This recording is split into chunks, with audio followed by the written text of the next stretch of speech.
Hello, I'm Nadia Williams, and I teach 8th grade language arts advanced content here at East Cobb Middle School. Now, how do I work in with the time of doing Genius Hour with regards to the pressures of testing? Really, my goal as an educator, as I'm sure it is for most of us, is to do what's best for the kids. And I know it sounds very cliche, but ultimately, I think of where they need to be in life and where they need to be when it comes to working in the real world and college and so on and so forth. And having a project such as Genius Hour where they get a chance to really get in touch with what they're interested in is really helpful, because in that, all of the content becomes more relevant. And through that, we can talk about grammar, we can talk about literary device, we can talk about the importance of reaching out to your audience. And by having it as a project that kind of runs in the background, it really helps them remember that learning is a fun thing, it is a lifelong process, and learning is what they make of it. Now, it's totally applicable at the elementary school and high school level.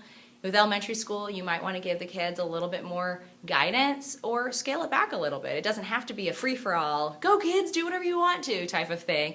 You can have it be based on a particular subject matter. So if you're working with science concepts, maybe different types of rocks, then have the kids go outside and have them explore what kinds of rocks they're interested in, or other kinds of living creatures or non-living creatures and whatnot. In the high school realm, I mean, that's a perfect place to have something like this. It's like your final projects that you tend to have, or a multi-genre research project where the kids are driving what they're focusing on, and we just stand off to the side and get a chance to be more so mentors and guide them in making sure that what they create is meaningful and that they have learned something from it. It's so easy to think that giving the kids the reins is going to make it a process where they freak out and are doing nothing. But I've actually found that with my advanced content kids, and when I've done this in the past at my previous school, Lindley Middle School, with students who were not necessarily all advanced content, they really did thrive in having those opportunities to explore what was meaningful to them. It was very self-validating from what I found. And that's part of the reason why it's very important to me. I remember back when I was in school, and I had, of course, those key teachers who really just struck it out of the park and always made an impact on me. And some of them are still teaching in the Cobb County School District, and some of them are principals. Hi. But it's important to me to make sure that my classroom is a place where my kids enjoy learning. And more importantly, it's a place that I like to come to every single day. I create a classroom that I would want to learn in. And this is a project I wanted to have, or I would have loved to have had as a kid. So in non-Genius Hour times, I found that this has actually been pretty beneficial. For example, a couple of days ago in class, to introduce expository writing, which we're just rehashing, even though it's a 7th grade standard, I dressed up like an FBI agent. And if you watch The Blacklist, I was the tanned version of Agent Elizabeth Keene.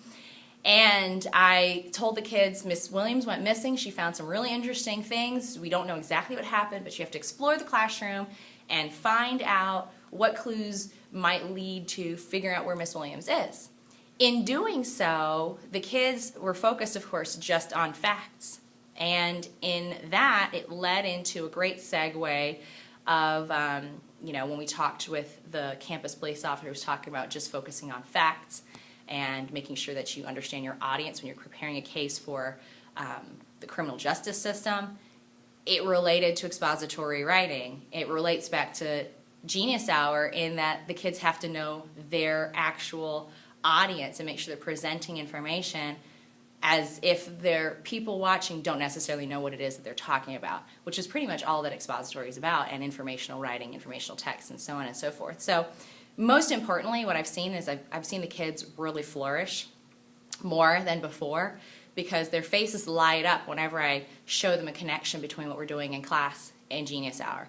Or I show them that, just in essence, learning something you're interested in, music, art, dance, film, whatever, is okay. Just because you might not get what a dangling participle is doesn't mean that you can't be stellar and find ways to relate these content things to your personal life and your personal interests.